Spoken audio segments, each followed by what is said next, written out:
예수님의 존재는 세계 종교와 과학계, 의학계의 뜨거운 감자입니다. 기독교는 예수님께서 작정하시고 만든 종교가 아닙니다. 예수님의 말씀 따라 예수님 십자가에 죽으시고 부활하셨습니다.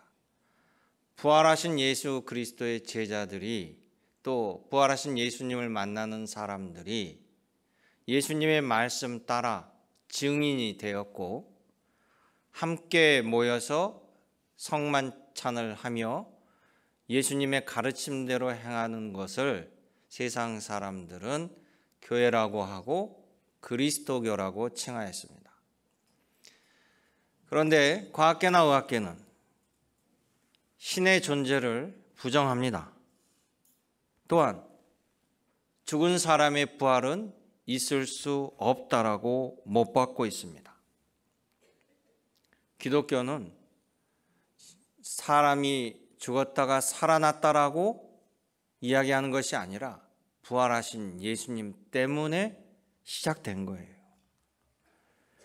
우리는 예수님을 하나님의 아들, 사람으로 오신 하나님이라고 고백합니다. 예수님은 유대교의 율법 하에서 태어나셨고 로마 제국의 지배 하에서 자라셨습니다. 예수님은 당시의 율법의 죄인이라고 하는 사람들을 하나님의 자녀로 불러주셨고 예수님을 구주로 믿는 자마다 그 영혼이 구원받으며 천국 백성이 되는 복된 길을 열어주셨습니다. 그러나 당시 유대교와 로마 제국은 예수님에게 온갖 죄를 물어 갖은 고초를 주고 십자가에서 죽게 하였습니다. 과연 예수님이 자신의 죄 때문에 죽음을 당한 것일까요? 아니라면 왜 예수님은 순수하게 십자가의 죽음을 받아들이셨을까요? 우리는 그 이유를 알아야 됩니다. 우리는 내가 경배하는 대상이 어떠한 일을 하셨는가 제대로 알아야 됩니다. 그리고 예수님의 죽음이 나와 상관이 있음을 알아야 됩니다. 오늘 여러분 모두가 이 답을 찾는 시간이 되기를 원합니다.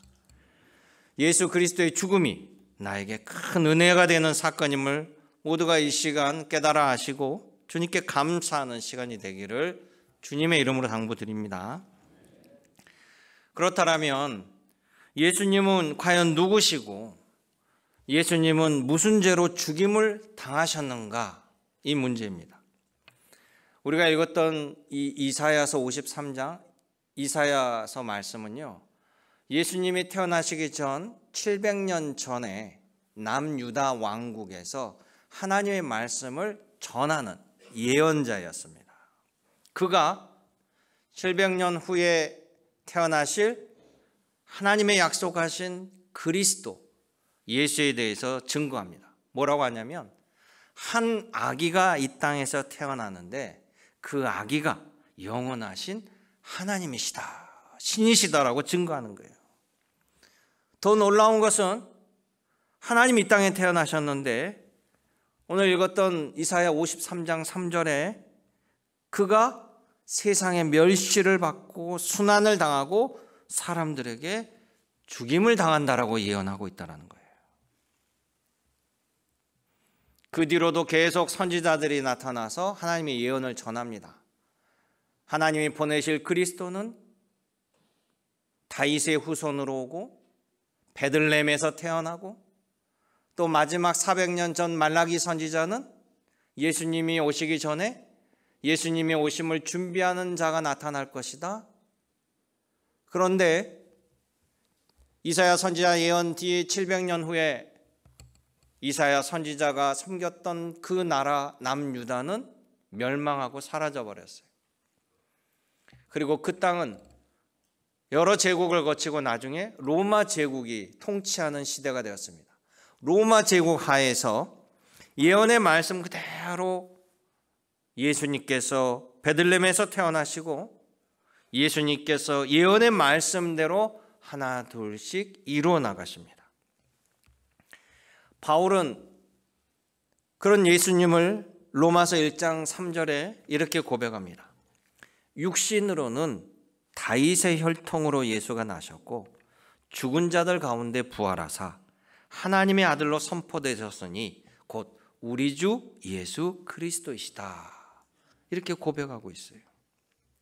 심지어 예수님 당시에요, 예수님을 만난 귀신 들린 자의 입에서 귀신이 소리를 칩니다. 그것도 회당에서. 회당 안에 들어와 있던 이 귀신 들린 자가 마가복음 1장 24절에 보면 예수님을 보고 귀신이 소리 질러서 나사렛 예수여, 우리를 멸하러 왔나이까? 부들부들 떨면서 나는 당신이 누군 줄 아오니 하나님의 거룩한 자입니다. 이 영적 존재가 이렇게 외치는 거예요. 또한 예수님 당신께서도 스스로 나와 아버지는 하나고 창세전에 내가 아버지와 함께 이 세상을 창조하였다. 그리고 이 땅에 오신 그리스도라고 예수님께서 직접 말씀하십니다. 그런데 문제는 사람들이 믿지 않는 거예요. 더더욱 율법 전문가들, 이 하나님의 말씀 예언서를 통달하고 가르치고 있던 바리새인, 사두개인, 서기관, 하나님의 성전에서 백성들의 죄를 위해서 제사를 드리는 제사장들, 그 지도층이 예수님을 거부하는 거예요. 그리스도가 아니라는 거예요. 그 이유는 여러 가지 있지만 황당한 것은 예수님이 자란 동네 갈릴리에서 선한 그리스도가 나올 수 없다는 거죠. 자신들이 하나님보다 더 높다라는 생각이에요. 여러분, 우리나라는 법치주의입니다. 자유민주주의. 자유민주주의라는 것은 모든 국민이 주권을 행사하는 거죠. 그리고 법에 의해서 통치된 나라입니다. 그리고 그 법을 가장 잘 알고 법에 대해서 모든 것을 해석하고 집행하는 권한은 법률가에게 있죠. 검사, 변호사, 판사. 그들은 법을 지키고 수호해야 될 사람들인데 작금의 상황을 보면 어떻습니까? 그들이 법을 교묘하게 어깁니다. 그들이 말할 때마다 법이 바뀝니다. 해석이 달라져요. 그리고 법을 어기는 것뿐만 아니라 법망을 피하며 법을 무력화시키며 선동하는 것처럼 여러분 악한 것이 없는 거예요. 여러분, 하나님의 말씀을 해석하는 목회자들이 하나님의 명령이라고 하면서 뭘 상식적인 행동하고 뭘 성경적인 행동하고 뭘 기독교적인 행동으로 백성들을 선동하는 것처럼 더 크고 더 죄질이 나쁜 것이 없습니다. 하나님께서 지도자를 그래서 엄중한 책임을 물으시는 거예요. 여러분, 예수님 당시에 율법을 가지고 이 제사장들과 바리새인들이 백성들을 잘못된 길로 이끌 때 예수님께서 그것을 꾸짖었습니다. 하나님의 뜻은 그것이 아니다. 하나님이 이 율법을 주는 취지는 이것이 아니다. 너희가 잘못 해석했다라고 얘기했습니다. 그때 그들은, 바리새인들이나 제사장들은 자신의 기득권을 공격하고 체제에 도전하는 것으로 보고 예수님을 향하여 분노합니다. 유대교는 이것을 위협으로 느낍니다. 그들이 볼 때는 예수님이 안식일을 어기고 죄인들과 함께하는 것을 이해할 수도 없고 용납할 수도 없습니다. 그저 문자 그대로 상황을 보며 예수님을 이단아, 신성모독자, 귀신의 왕으로 처단하고자 합니다. 그 당시에 또한 헤롯 왕이라고 하는 이 헤롯 왕의 입장에서는요, 백성들이 예수님을 따르기 시작하자 그것이 매우 불쾌하고 또 이러다가 자신의 왕의 자리를 빼앗기게 될까 봐 자신의 권좌를 지키기 위해서는 결국 예수를 죽여야만 했어요. 예수님 당시에 실제 사형이나 사법제도를 총괄하고 있는 로마 총독. 로마 총독은 이 유대 땅을 잘 통치해야 될 권한을 가지고 있죠. 그런데 유대 종교 지도자들이 예수를 고발해 왔습니다. 반란죄 수개로 역성혁명을 일으킨다라는 제목으로 예수님을 고발해 왔습니다. 로마 총독이 볼 때는 이 밀란이 일어나면 자기가 데리고 있는 병력으로 이걸 막을 수가 없어요. 그리고 반란죄로 고발했는데 무죄 방면하면 저 성난 군중들이 밀란이 일으킬 것을 두려워합니다. 그래서 빌라도는 예수님을 자칭 유대인의 왕이라고 사칭한다는 제목으로 사형을 언도합니다. 종교 지도자들이 예수를 고발하고 헤로드 왕이 예수를 고발하고 로마 제국의 통치를 위해서 예수님을 죄로 십자가에 처형하죠. 그러기에 예수님의 죽음은 그 당시에 가진 기득권 세력들이 유대교 지도층 로마 제국, 헤롯 땅 모두가 그들의 죄악을 감추고 기득권을 지키기 위하여 예수님은 역대 죄인이고 죽어야 마땅한다고 여기며 처형했던 겁니다. 그렇다면 과연 예수님은 십자가에서 죽을 만큼 죄를 지었는가? 아니면 무죄하고 억울한가? 예수님이 십자가에서 사형을 언도받고 돌아가신 것은 역사적 사실입니다. 팩트입니다. 그분의 무덤은 지금도 예루살렘 골고다 언덕에 있습니다. 그러면 예수님이 유죄냐 무죄냐의 쟁점은 예수님이 그럼 실제 불법을 저지른 것이 무엇이냐? 거기에 해당하는 것을 볼 때 여러분 예수님의 죄는요, 예수님이 진짜 누구이신가를 믿지 못하는 자들이 보기에는 예수님 스스로 구세주라고 말하고 하나님의 아들이라고 하는 것은 허풍쟁이요 거짓말을 하는 신성 모독자인 거예요. 그럴 때 예수님이 그들에게 얘기합니다. 예수님은요 말만 하신 분이 아니에요. 말과 행동이 함께 언행일치의 모범이 되신 분이에요. 그러니까 예수님이 뭐라고 하십니까? 내가 하나님의 아들 그리스도임을 믿지 못하겠거든 내가 행한 일들을 보고 믿으라 이렇게 말씀하시는 거예요. 실제로 예수님은요 당시에 귀신 들린 자를 그 귀신을 전부 다 내쫓아주고 해방시켜주죠. 수많은 불치병자를 고쳐주셔요. 예수님께서 가버나움이라는 동네에 들어가셔서 그 회당 안에 들어갔더니 귀신 들린 자가 아까 말한 것처럼 소리 지르려고 그러니까 그 귀신을 쫓아내죠. 회당장의 야이로의 딸, 그 딸의 병을 달리다곰으로 고쳐주시죠. 또 가버나움에서 중풍병자가 소문을 듣고 예수님에게 나아가면 고침받을 것 같은데 자기가 움직일 수 없으니까 친구들이 침상을 들고 와서 지붕을 뜯고 내려서 고침받은 것도 가버나움이에요. 그러니까 이 가버나움 동네가 예수 그리스도의 기적으로 소문이 나니까 주변에 있는 모든 동네 병자들이 예수님께 몰려와서요. 성경을 보면 아침부터 새벽까지 예수님께서 병자를 눈꽃 뜰 새 없이 고쳐주시고 해방시켜주시는 구절이 나와요. 예수님은요 간절한 병자들의 외침을 외면하지 않았습니다. 장소, 시간 상관없이 고쳐주셨어요. 안식일이라고 지금은 못해 나중에 할게 그렇게 하지 않으셨어요. 이곳이 성전이니 지금을 못 고쳐줘 나중에 할게 하신 적이 없어요. 여러분 병자는 얼마나 간절합니까? 이번 기회 아니면 못 고친다는 그 강렬한 마음 주님이 아셨어요. 그런데 예수님은요 이 기적을 베푸고 이적을 베풀 때 단둘이 몰래 한 적이 없어요. 항상 제자들이 따라다녔죠. 또 사람들이 따라다녔죠. 거기에다가 바리새인, 사두개인, 일부 제사장들은 어떻게 하나 두고 보자 하고 의심의 눈초리로 꼭 마술을 하면 온 사람들이 어떻게 속이는가 그걸 밝혀내려고 눈을 부릅뜬 것 같이 쫓아다닌 거예요.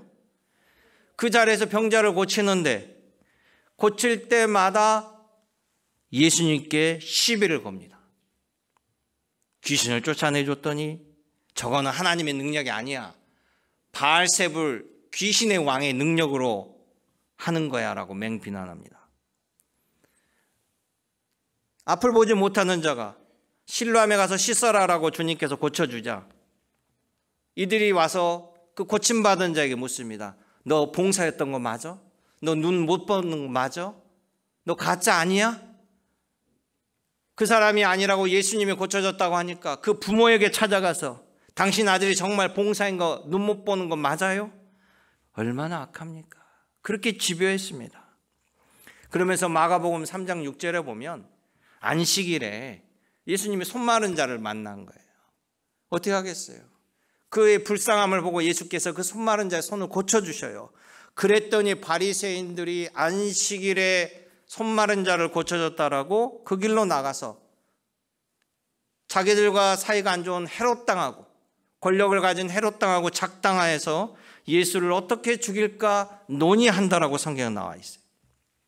심지어 나사로, 죽은 지 나흘이 된 나사로를 예수님이 살려내자 그 기적에 놀라고 죽은 자가 돌아왔을 때 그 형제들의 그 기쁨과 그 환희와 이 모든 것들을 하나도 감동하지 아니하고 오히려 이 나사로가 살아남으로 예수에 대한 소문이 더 퍼지겠다고 싶어서 바리새인들이 예수를 죽이고자 더욱 박차를 가합니다. 심지어 그의 대제사장은 가야바가요, 자기들끼리 회의를 하면서 이런 아이디어를 냅니다. 야, 예수를 죽여서 로마 제국으로부터 우리 이스라엘 민족이 하나가 될 수 있다라면 그것이 얼마나 유익한 일이냐. 그러니 예수님을 죽이자라고 대제사장이 불의한 계획을 내놓습니다. 그 말 자체가 예수님 자기네들 스스로 죽일 죄가 없다라는 거예요. 희생양으로 바친다라는 거예요. 여기서 희생양이라는 단어가 나오는 거예요. 6월절에 희생양, 우리를 살리기 위해서 대신 죽는 희생양. 심지어는요, 예수님이 십자가에 달리실 때 좌우에 강도가, 사형을 언도받은 강도가 있었는데 강도가 뭐라고 하냐면요, 옆에 있는 강도가 예수님을 비난하자 반대편에 있는 강도가 야, 너도 알고 나도 알듯이 우리 둘이는 이 흉악한 짓을 벌여서 그 죄값으로 십자가에 달려 죽잖아. 그런데 이분은 죄도 없이 죽는데 너 그렇게 얘기하면 안 되지. 옆에 있는 사형수가 예수님을 변호한다는 사실이에요. 심지어 로마 총독 빌라도는 어떻습니까? 예수님이 죄가 없다는 걸 알아요. 자기가 다 조사를 했기 때문에 재판장입니다. 그 재판장에서 실제 이 빌라도 총독은 뭐라고 합니까? 수많은 백성들에게 예수를 죽이라고 소리치는 백성들을 향하여 야, 내가 다 조사해 봤더니 예수는 죽일 만한 죄가 없는데 그래도 꼭 사형시켜야 되겠느냐? 라고 물어요. 그랬더니 백성들이 바라바를 내어놓고 예수를 죽이라는 거예요. 십자가에 못 박으라는 거예요. 그리고 조롱합니다. 이미 이사야서에서는요, 우리들의 악독함에 대해서 이렇게 증거하고 있어요. 53장 4절이에요. 같이 읽어보죠. 그는 실로 우리의 질고를 지고 우리의 슬픔을 당하였거늘 우리는 생각하기를 그는 징벌을 받아 하나님께 맞으며 고난을 당한다 하였노라. 아멘. 예수님은 죄가 없어요. 오히려 우리들의 악독함, 기득권을 지키자 하는 이기심, 예수님에게 모든 죄를 뒤집어 씌운 겁니다. 바로 네가 죽어야 내가 산다는 이 악한 마음. 여러분 정치권에서 보죠. 너가 죽어야만 내 당이 산다라는, 서로 죽자 사자입니다. 합치도 없고 선함도 없어요. 온갖 거짓말, 온갖 악함으로 상대를 공격하고 무너뜨립니다. 바로 우리의 죄악이 예수님을 십자가에 죽인 거예요. 마지막 그렇다면 예수께서는 죄가 없으시고 본인은 억울한데 무엇 때문에 이 죽음을 스스로 받아들이시냐는 거예요. 로마서 1장에 보면 인간들의 마음 상태에 대해서 이렇게 이야기합니다. 인간들이 마음에 하나님 두기를 싫어함으로 하나님을 상실한, 하나님을 잃어버린 그 마음에서 모든 불의함, 추악함, 탐욕, 악의, 시기, 살인, 분쟁, 사기, 악독, 교만, 부모를 거역하고 배신하고 하나님을 능욕하고 무정하고 무자비함이 나온다라고 얘기해요. 이게 바로 인간의 죄된 본성이에요. 그러니 여러분, 우리가 겉으로는 선하게 보이지만 우리의 이 본성과 죄악이 이 사회를 무너뜨리지 않기 위해서 그래서 법으로, 교육으로 다스리는 거예요. 그런 한계가 있죠. 성경은 로마서 3장 10절에 이야기합니다. 그러니 이 땅에는 의인이 없나니 하나도 없으며 깨닫는 자도 없고 모든 사람이 죄에 범죄하였으므로 하나님의 영광에 이르지 못한다.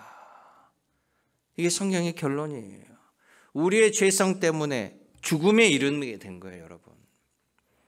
창세기를 보십시오. 하나님이 세상을 처음 창조하실 때 어디에도 죽음이 없어요.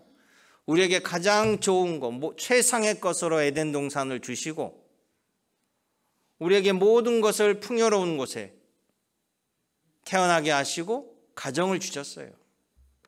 그리고 복을 주시며 생육하고 번성하고 살라는 것이 하나님의 뜻이었습니다. 그런데 하나님께서 단 하나 유일하게 선악을 알게 하는 선악과를 먹지 말라. 생명나무를 건들지 말라. 이걸 먹으면, 이걸 어기면 너희가 정령 죽으리라. 근데 그것을 먹습니다.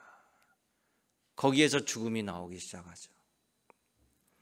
여러분, 인간들은요, 선하신 하나님을 의지하지 않고서는 악함의 본성에 지배를 받습니다. 그리고 이 악함의 본성은요, 선함을 가만두지 않아요. 짓밟습니다. 그래서 여러분, 너무 인기 있는 것도 좋은 거 아니에요. 너무 잘 나가는 것도 좋지 않습니다. 반드시 시기 질투를 당합니다. 가만두지 않아요. 사람들이 많이 좋아하고 좀 칭찬하면 바로 공격 들어갑니다. 여러분, 하나님이 생각합니다. 어떻게 내가 이렇게 사랑해서 만든, 지은 사람들, 정말 처음에 보시기 좋았더라 하는 이렇게 망가진 인간과 이 피조세계를 어떻게 하면 내가 구원할 수 있을까? 그런데 저들의 죄값은 죽음인데 어떻게 영벌에 처하는 것을 내가 두고 볼 수 있을까? 하나님이 고민하는 거예요. 그래서 우리를 살리는 방법으로 구원자 예수 그리스도를 보내기로 작정한 겁니다. 그래서 예수님이 오신 거예요. 여기가 불이 나서 모두가 막 불에 타면서 아우성을 칠 때 소방대원이 나를 건지려고 달려왔는데 우리가 그 소방대원을 잡아 죽이는 것과 마찬가지예요. 예수님이 이 땅에 오자 무자비하고 악한 인간들은 구원하러 오신 예수님의 그 옳은 말을 불쾌하게 생각합니다. 예수님의 선함을 불쾌하게 여겨요. 그리고 갈릴리에서 무슨 선한 것이 나오겠냐고 깎아내립니다. 그리고 내 자리, 내 기득권을 빼앗으려고 하는 것을 여기고 예수를 학대하고 때리고 저주하고 죽이고자 달려들었습니다. 예수님은 바로 우리 본성의 악독함으로 죽임을 당하시는 거예요. 그런데 여기에 놀라운 은혜가 있습니다. 잘 들어보세요. 여러분, 다윗도 사울왕을 지극정성으로 섬겼죠. 그런데 사울왕이 자기가 보니까 다윗이 더 인기가 많아요. 그 시기가 들어오잖아요. 그래서 다윗이 넘버 2예요. 군대 총사령관인데 사울왕이 다윗을 죽이려고 해요. 다윗은 무죄합니다. 억울하죠. 그러니까 피신을 한 겁니다. 일단 목숨을 건지고 후일을 도모하자. 그래서 다윗은 20년 동안 피해 다니다가 결국 사울왕이 실각하고 다윗이 왕이 됐어요. 자, 예수님도 이 십자가형을 피할 수 있을 텐데 피하지 않으셨다는 거예요. 자기를 잡아 죽이려 오는 것 뻔히 아시면서도 늘 기도하시는 그 자리, 겟셋마네 동산에 기도하시고 기도 후에 붙잡히십니다. 예수님은 사람들의 악독함으로, 죄 없음으로 죽임을 당하여, 그런데 알고 봤더니 예수님이 그 죽음을 당신이 받아들이신 거예요. 당신의 이 죽음을, 나를 죽이려는 자들의 저 악독함을 예수님이 죄값으로 치르고 죽으시는 거예요. 저 악한 인간들까지 용서받고 은혜받고 살 수 있도록 내가 저들의 악독함을 지고 십자가에 죽으심으로 우리를 살리시려는 그 놀라운 계획이 그곳에 있었던 거예요. 그것을 여러분 대속의 죽음이라고 합니다. 근대에 있어서 모든 법치국가의 법의 원칙은요, 죄 지은 자가 죄값을 받는 거예요. 다른 사람이 대신 그 죄를 받을 수 없는 게 현대법의 원칙이에요. 그런데 우리가 죄값대로 하나님 말씀대로 받는다면 다 죽는 거예요. 하나님이 우리를 살릴 수 있는 거예요. 예수님이 내가 이 모든 악독한 죄를 지고 감으로 말미암아 이들의 죄를 치르시는 거죠. 우리의 죄를 치르시는 거죠. 이 하나님은 예수님의 대속으로 악독한 우리의 심령까지도 회복시키고 살리시기를 원한다라는 거예요. 이 놀라운 예수 그리스도의 대속의 헌신이 구약의 요셉을 통해 보여주셔요. 여러분, 요셉 알죠? 야곱의 아들이었어요. 위에 형들이 줄줄이 있습니다. 그런데 형들이 자기를 시기 질투하여 아버지가 자기를 더 이뻐한다라고 덤태기를 씌워서 자기 형들이 이 요셉을 죽이고자 했습니다. 요셉이 느꼈던 공포를 생각해 보십시오. 모르는 사람도 아니고 나의 형들이 나를 죽이려고 광야에서 구덩이를 팝니다. 구덩이에 집어넣습니다. 그래도 뜻대로 안 되니까 아라비아 상인에게 팔아버려서 노예로 끌려갑니다. 자기가 믿을 언덕, 비빌 언덕이 하나도 없어요. 나를 도와줘야 할 내 형제들이 나를 죽이는 이 처참한 상황에서 그에게는 어마어마한 요셉에게는 트라우마가 있을 거예요. 그게 잊혀질까요? 그런 요셉이 애굽의 총리가 됐어요. 애굽의 2인자가 됐습니다. 당대 세계 최대 강대국의 2인자예요. 자기 형들이 살고 있는 가나안 땅에 가뭄이 들어서 살 수가 없으니까 형들이 양식을 구하러 애굽에 왔어요.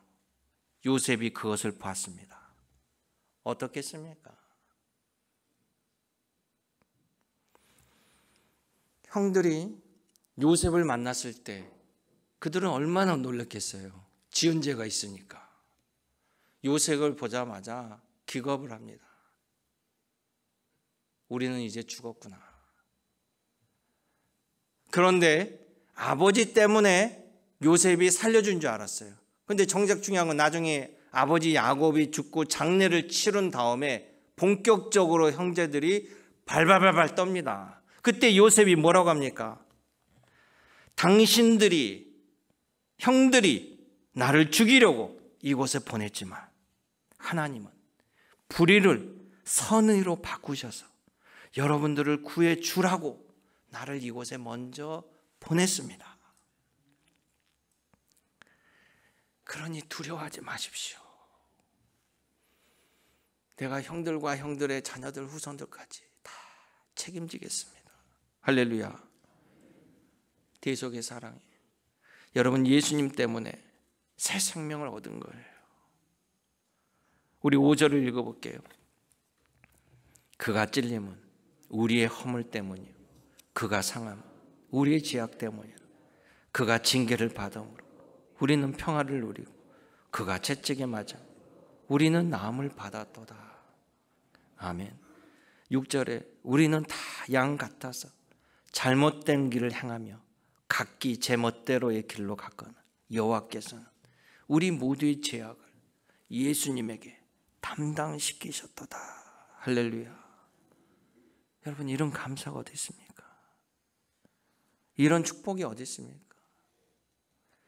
그런데도 예수님의 십자가의 처형을 바라보면요, 복음서에 바라보면 그 십자가에 나를 살리기 위해서 십자가를 매달린 예수께 온갖 조롱과 비난을, 저주를 퍼부어 대면서 십자가에 못 박으라고 외치면서 네가 하나님이거든, 네가 구원자거든, 십자가에서 내려보라고 희롱합니다. 그런 악독한 모습을 끝까지 하나님은 보시면서, 과연 하나님은 어떤 마음일까요? 저런 악독한 자들 위해서 내 아들을 지금 십자가에서 죽게 하시는 하나님의 마음은 어떨까요? 그들을 바라보며 피를 흘리며 고통 속에 있는 예수님은 여러분 어떤 마음일까요? 여러분 중에 남경필이라는 전 국회의원을 아십니까? 5선의 국회의원이고 경기도지사를 했습니다. 차기 대통령감이었어요. 그런데 정계를 떠났습니다. 지금은 나오지 않죠. 그 이유가 아들의 마약 문제 때문이었어요. 그 일로 인하여 아내하고도 이혼했습니다. 그리고 자기 아들을 자기가 직접 경찰에 고발하고 감옥에 보냈습니다. 그는 아들을 너무나도 사랑했기 때문이에요. 자기 야망 꿈 모든 걸 내려놓습니다. 그리고 온전한 신앙생활과 아들을 살리기 위해서 마약 퇴치 운동에 전념합니다. 전두환 전 대통령의 손자 전우원이라는 그 친구의 마약도 이 남경필 전 국회의원이 끊게 했어요. 아들을 살리기 위해서 직접 고발하고 감옥에 보낸 아버지의 마음은 어떻겠습니까? 그렇게까지 헌신하고 모든 걸 내려놨는데도 이 아들은 그 중독에 헤어나지 못하고 2년 전에도 또 다시 마약에 손을 대서 현재도 2년 6개월 감옥에 있습니다. 매일매일 아들과 영상통화하며 이 남경필 의원은 마약 퇴치 운동에 전념하면서 잃어버린 아버지 하나님의 사랑을 자신이 다시금 받게 되었다라고, 오히려 지금이 가장 행복한 시간이라고 인터뷰하는 걸 봤습니다. 그 간절한 마음, 그 자식을 향한 마음, 하나님은 죄도 없는 아들 예수님을 우리 죄를 위해서 십자가에 죽게 하셨습니다. 여러분, 그 간절한 마음을 생각해 보세요. 우리를 향한 끊을 수 없는 하나님의 사랑을 우리에게 보여주신 그 사랑입니다. 여러분들은 그런 사랑을 받는 존재라는 사실이에요. 자신을 조롱하며 십자가에 죽어가신 예수님의 마지막 기도가 뭡니까? 하나님, 저들이 한 짓을 모릅니다. 저들을 용서하여 주옵소서. 여러분들은 이런 은혜를 받고 있는 것입니다. 예수님을 누가 죽였습니까? 우리의 죄악이 예수님을 죽인 거예요. 우리의 불의를, 그러나 예수님은 선의로 바꿔주셔서 오늘도 우리는 예수님이 주신 은혜와 은총으로 내일을 소망하며 천국을 바라보며 하나님의 자녀로 살아갈 수 있다는 것입니다.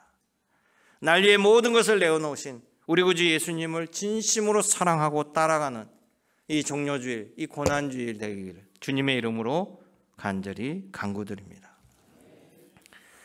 은혜롭고 자비로우신 아버지 하나님, 오늘도 살아계셔서 연약하고 부정한 죄된 저희들을 주의 자리로 오게 하시고 말씀을 듣게 하시고 아버지 하나님의 위로와 사랑을 받게 하여 주심을 감사드립니다. 한 사람도 실족하지 아니하고 아버지 하나님의 은혜 은총의 자녀로 살아가게 도와주시옵소서. 언제나 함께 하신 예수님의 이름으로 기도드리옵나이다. 아멘.